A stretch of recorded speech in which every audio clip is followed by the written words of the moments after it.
All right. Thanks, everybody. Thanks, Cap, for having us. Before I jump in too far, what I was going to say first and foremost was I was reflecting back on my involvement in CAP and realized it's about 31 years ago when I started coming to these annual meetings. When I said that to someone this morning, they looked at me and said, well, I didn't realize you were that old, which I took as a compliment. But then they also said, you must have some aches and pains by now. And I certainly do. I've gotten to the point in life where my back goes out way more often than I do. I also reflect back on what I believe the speaker this morning, Mr. Barnes, was talking about Walt Disney and how Walt Disney had a dream, and it took 20 years to develop that. I had a conversation with someone back in 2008 regarding the need for providing counseling for farmers because of the unique stressors they go through, and we're going to get into that. And talked about it over the course of time, but it was 2 years ago when finally there was some action on that.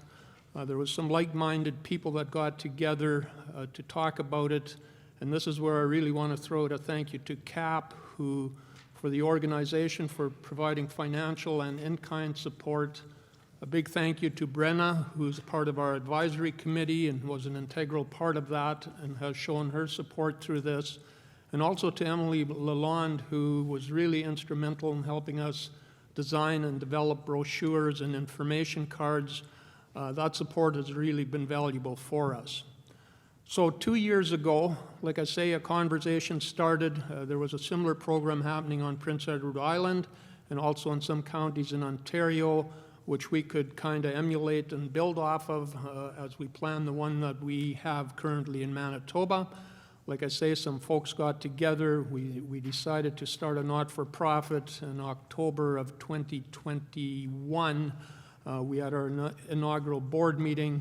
Marcel Hakoa is our chairperson, Roberta Galbraith is our vice chair, and myself and Kim Moffat were involved at the time.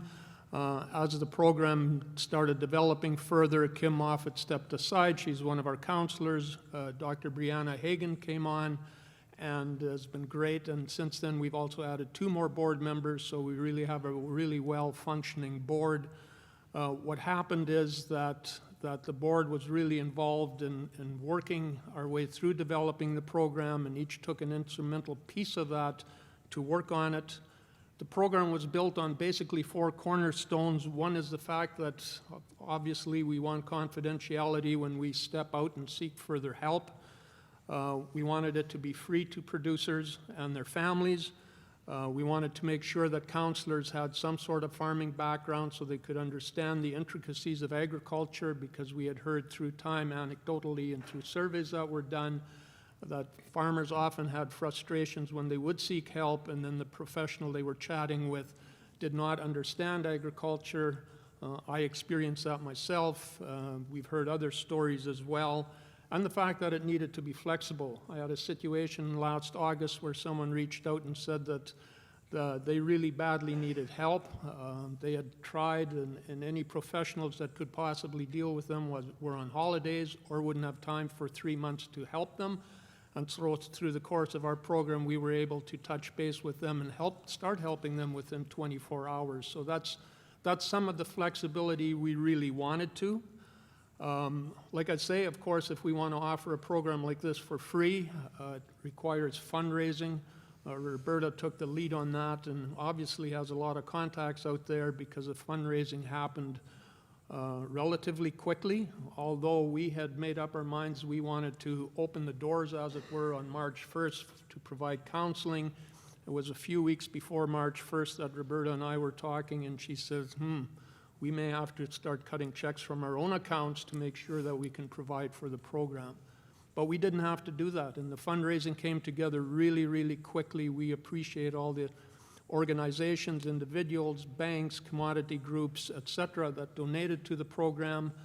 We were able to raise what we thought we might need for the first year, obviously having no clue what we would need, but we were able to raise that relatively quickly. So late summer, early fall, we came to the realization that there was a number of farmers and their families in Manitoba that weren't aware of the program, and so we really started a building awareness campaign. It's something I'm sometimes frustrated about. Just had an email again in the last couple of days where someone said, well, I had no idea that program existed, which bothers me, and I'm trying to figure out, and we're trying to figure out how we can build further awareness.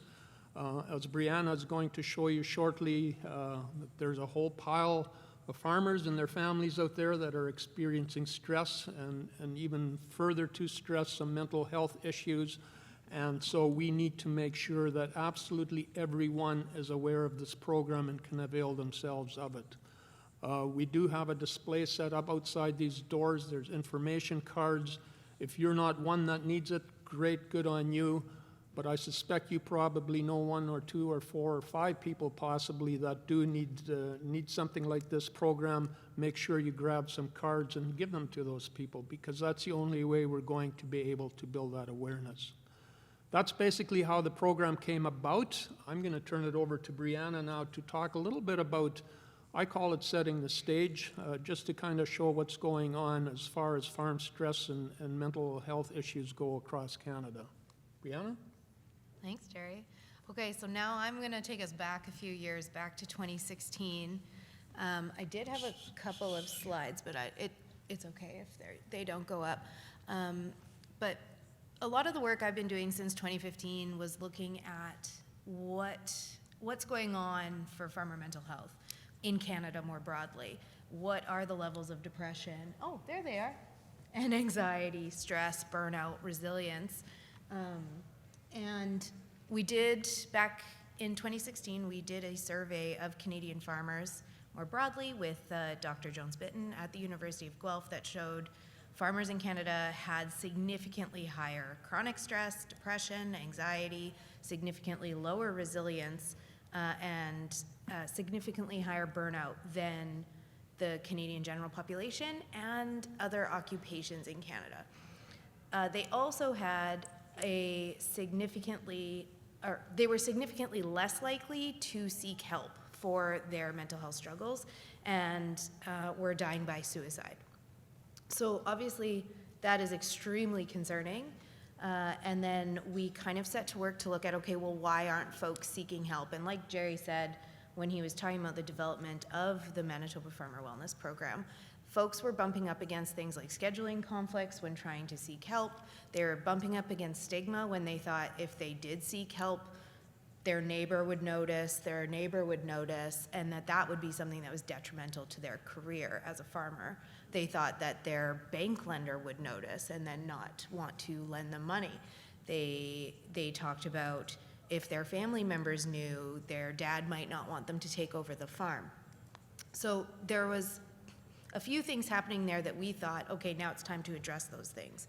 We have to decrease the barriers to accessing help, and we have to increase the awareness of mental health struggles in general and make sure that that stigma was being eliminated. A new song just came on above me. It's a good one. But so sorry, distracted very easily. Squirrel, yeah. So we started doing that qualitative work, looking at those little bits, and while that was happening, then COVID hit. And then we were up for 5 years to do our next cycle of this survey. So in 2021, we did this survey again to say, okay, now what's happening? Have things gotten magically better without intervention? And surprise, it did not. So now there are interventions that have been developed and we are implementing. So hopefully 5 years down the road, there's going to be a difference, because these programs are making a significant difference. But we have to know about them to be able to tell our family and our neighbors about that. And one of the things that we hadn't measured in 2016, but we did measure in 2021, was around suicide. So what we found was that farmers were experiencing suicidal ideation significantly more than the general Canadian population. And what we found further was there were less suicide attempts than the Canadian population, but that didn't mean that there were less deaths by suicide. So that struck a chord for me where people are ideating about suicide significantly more, attempting less, which might mean that they have more lethal means. There is a suicide epidemic happening in agriculture, and that's happening not just in Canada, but in many countries across the world, and that is a crisis level type intervention that needs to be addressed. So enter farmer wellness program, and there's something here where we can promote it to our neighbors and colleagues and friends to be able to provide that support that is farm informed. It can be flexible, like Jerry said, and it's something that we really wanted to be able to come here today and talk about so that everybody can leave armed with more information. And then I think I'm going to pass it over to Roberta to provide some context there about her perspectives on, okay, well, yes, farmers are experiencing significantly more stress than other occupations or the Canadian general population. Why do you think that is? I'm speaking to the converted. Yeah. So yesterday, Jerry and I did a presentation to Nutrien about farmer mental health and Bell Let's Talk and whatnot, and they asked me to give an example, and I said, well, let's pick 2022, the spring of 2022. If you're a grain farmer in Western Manitoba anyway, you saw the clock ticking through the month of May. That caused some anxiety, at least it did on our farm. And when it got to be go time, it was 24/7 for as many days as it took to get the crop in the ground. I saw cracks in my team, and my team is my 2 sons and my husband and a hired man, and you could see where they were getting tired and maybe not as alert as they should be and those kinds of things. So for me, that was causing anxiety because I'm the stopgap. I'm the one who's trying to pick up some of the pieces and stuff. So I recognized that in myself, that I was having some anxiety over this. Was I getting them fed on time? Were they coming in? Were they getting enough sleep? Were they? That's where your brain goes, right? And I find with mental health and wellness, we don't talk about it because it's invisible. If you had a cancer diagnosis, if you had a broken leg, if you had high blood pressure, we'd like you to talk about all those things and how it might impact your day. But with mental health, the hamster's still running in your head, and you're thinking about all these things. And unless you know that you can stop that hamster from running and pause and take a moment, it'll just keep running. And how many of you have had a hamster running in your head, thinking about all the different things that could go wrong? I suspect all of you, right? Oh, there's rain coming, and am I going to get that crop in the bin, or am I going to have to dry it? And oh yeah, propane costs, and we're going to have to go back and forth to the field so many more times, or we're going to put it in a grain bag and then we're going to haul it out, and your brain just keeps going. So I don't have to talk to you about stress and how it impacts. What I would like to talk to you about is what you do about it. And I mentioned pressing pause. How many of you use some techniques when you're in the tractor, you finally get everything loaded in the drill, and you sit in the tractor and you just go, okay, now I can carry on. I would encourage you to do that more than once a day. I would encourage that you use your GPS system and just breathe a little. Maybe not listen to that podcast that you think Real Ag is throwing your way, or whoever else has to have your attention. Maybe you just do nothing once or twice down the field. Maybe you just think about who might go for a ride along with you. Might be your wife or your son or daughter, grandchild. It might change your focus in the day. And then you'll be in a better space.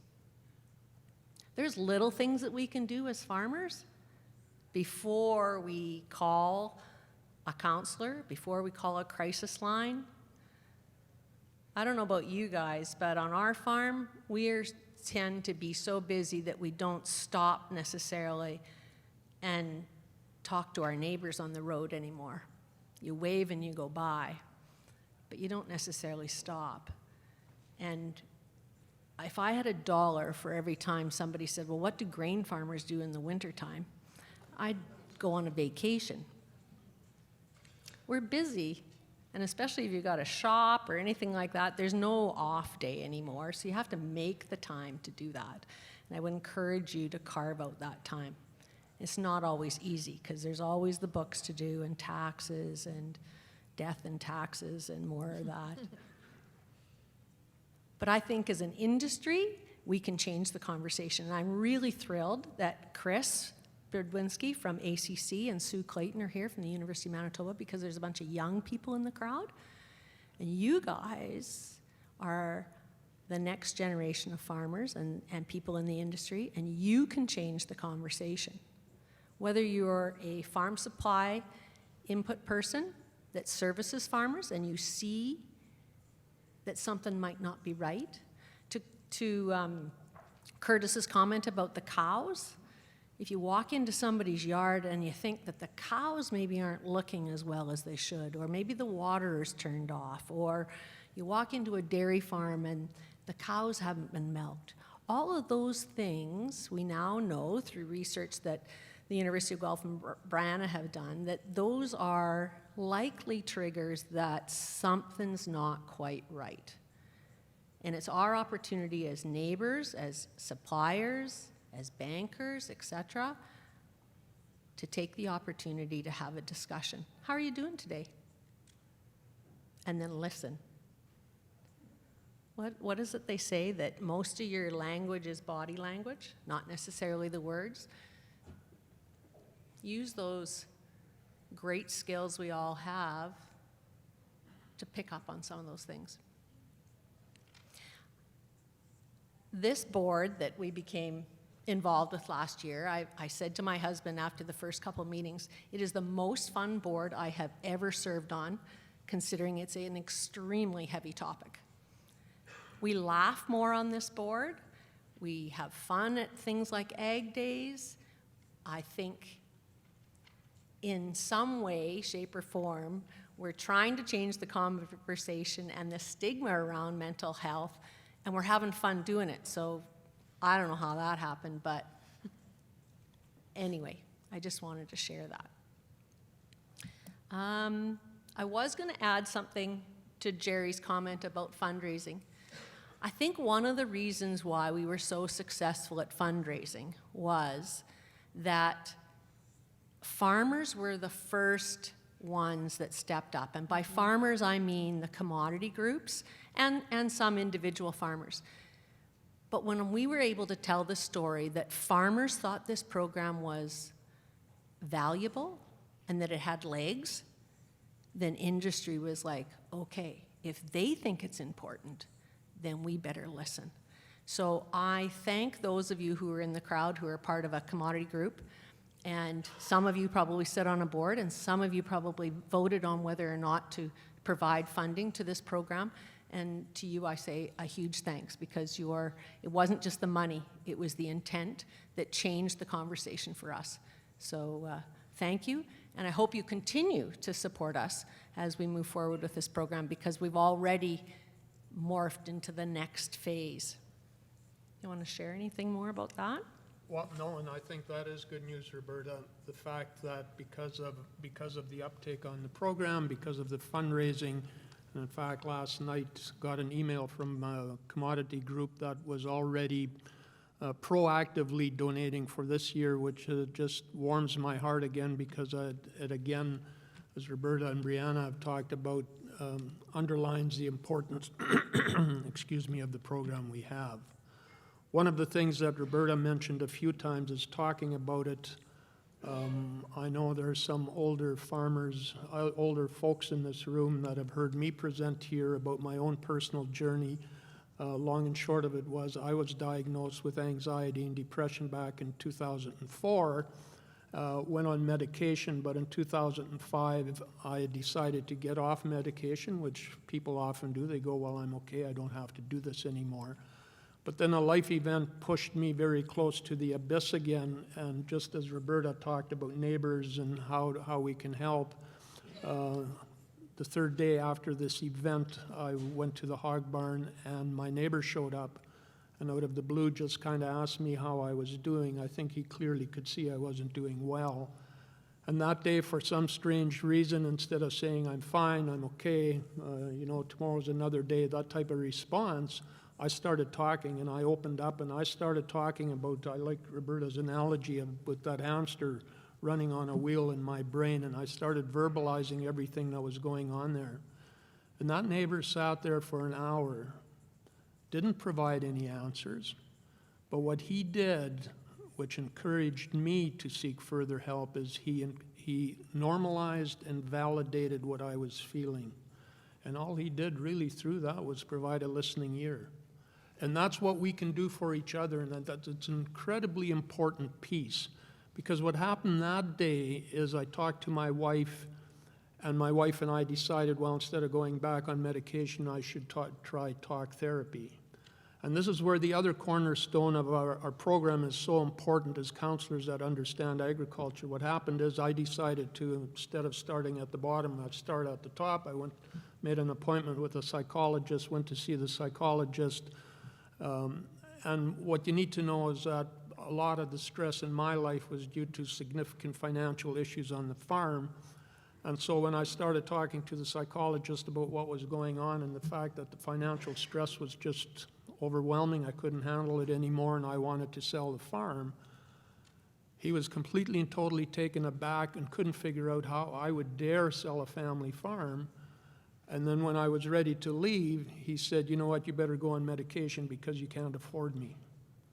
And so when I reflect now on what this program offers to farmers and their families, I can't help but think how absolutely wonderful that could have been back in 2005 when I needed that. And the truth of the matter is, a lot of people, and we have to understand this, is that when we face stress on the farm and we start going through what I say the foggy middle and come out the other end, very often our tolerance levels are lower than they used to be. And something that used to be a minor incident in our life becomes a major incident. And so there's an ongoing issue here that we need to be fully aware of and make sure that we have the ability to reach out when these issues happen to us. And so that's why I'm excited that this program, obviously the board made a decision at our last board meeting, is the first year was kind of a trial and error, perhaps you can call it a pilot project, but we made that decision to start to carry on with this program because we can see the benefits of it, we can see the support we have, and know for a fact that as we work through this, stress in farming, if I recall back to the days I was farming and since then, I don't see stress easing up anytime soon. And each year there's more stressors that hit us, and there's different stressors that hit us. So this is an incredibly important program, and I'm going to shut up now because I could carry on for another 10 minutes talking passionately about why absolutely everybody needs this program. Sorry. He's not wrong.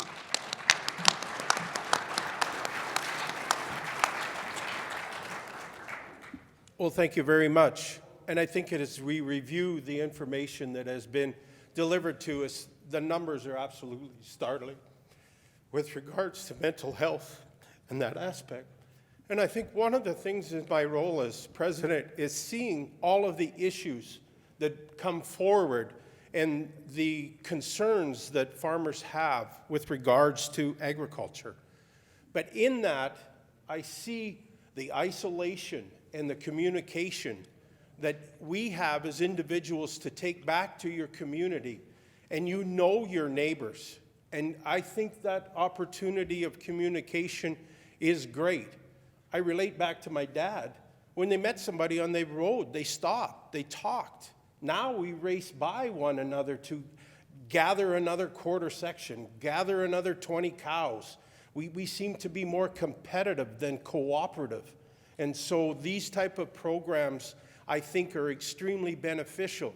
But I think one of the take-home messages as we identify these things is that you're not alone. That's the biggest thing. As neighbors, we need to support one another. So just another challenge that I have with regards to sensitive issues and community and passion for rural agriculture. So in lieu of speaker gifts, we will make a donation to Harvest Manitoba in support of their efforts in feeding Manitobans in need. They collect 12 million pounds of healthy food to support struggling Manitobans. So thank you very much. Thanks very much. I'm gonna interject here for a minute because there's one thing that I want you to take away from. It's simple to get access to this service. You go online, you click a button, you look at the counselors, you book an appointment. We developed it so it was the KISS principle. People don't read, they want immediate access, and if the hamster's running in your head, you don't have time to sift through a bunch of stuff. So that was designed by farmers, for farmers, and it's free, and every year you get an additional 6 one-hour sessions at no cost. So join the movement, remove the stigma. There's no farm without the farmer. Thanks so much, Bill. And I think, sorry, Yep. can we carry on, Bill? We're not done. Well, I guess the only bottom line is you're between lunch and... Yeah, I know. Never We get get that. Never get between a farmer and their lunch. I was just going to say, Roberta is absolutely right. It's simple enough to go to our website, but what's even simpler, and I'm too old to actually use this technology, but there are information cards on the table out there that have QR codes on them. Go figure. That makes it even simpler. And yes, Bill is absolutely right. You are not alone. It's okay not to be okay, and it's okay to reach out for help. We're also going to be kicking around for a while, so you can come to speak to us about it as well. And like Jerry said, grab one of those cards, the QR's on it, and you can just take it home with you. Yep. We'll be around. Yeah. Thanks very much. Thank you very much.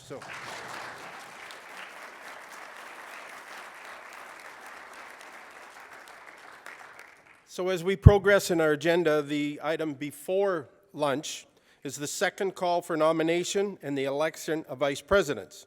So at this point, I would ask for second nominations for vice president. Hello. Bill McVictor, District 4. I'm here to nominate Kevin Stott for Vice President. And if I could take a couple of moments, if there's nobody else at the mics, just to say we're lifelong friends, and we worked together as kids growing up, and I know that he's hard-headed, and we did the battle of wheel versus track year after year. And I would say, it's a simple compaction issue, and the track is here, and he'd come along with his big mitt and say, it's all gone, it's all the same. So we had that struggle over compaction, but he's learned, and we'll move forward.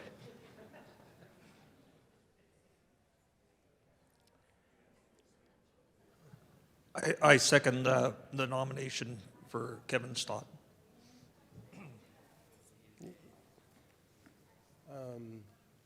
Name, I guess, is what we need for the second. Doug Brown.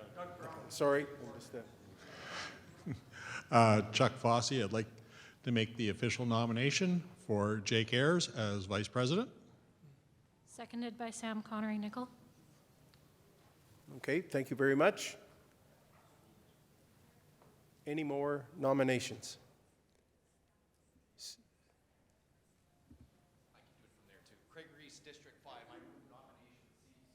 Okay, thank you very much, Craig. So the results of our nomination process, the vice presidents are Jake Ayres and Kevin Stott. So thank you very much.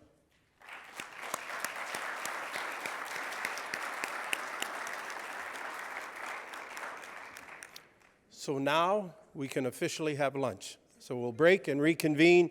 45 minutes, I think that it is scheduled. So thank you.